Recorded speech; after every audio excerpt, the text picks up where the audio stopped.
Welcome back to another live feed. The Fugees, number 34 on the top 50 greatest groups list.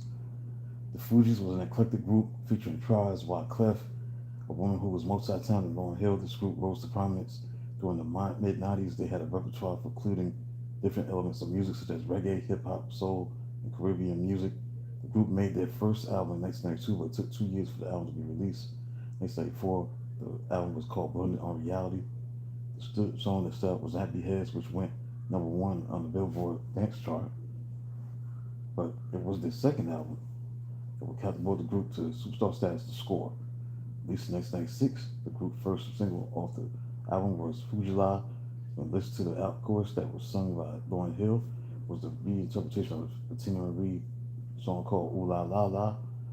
And then came the song that would be the signature song from the group, Killing Me Softly. That was the remake of Robert Flack's version of the song. Killing Me Softly would become a hit, reaching number 2 on the U.S. Airplay chart.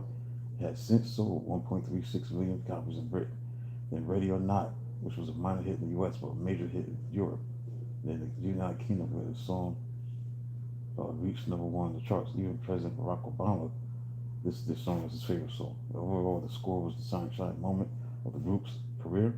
The album went 6 times platinum, riding that wave of the alternative hip hop that began to be commonplace during the mid to late 90s, which is why the Fugees are one of the all-time great groups.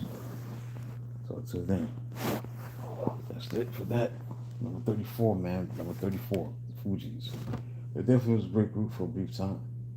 They formed in South Jersey, South Orange, and New Jersey, South Orange, New Jersey. And they fused the reggae, the soul, the R&B. Their masterpiece Score is widely considered one of the greatest, most commercially successful alternative hip-hop albums of all time. So they did their thing. Truth of their name derived from refugees. Their music tackled real-world social political issues, reclaiming the immigrant identity.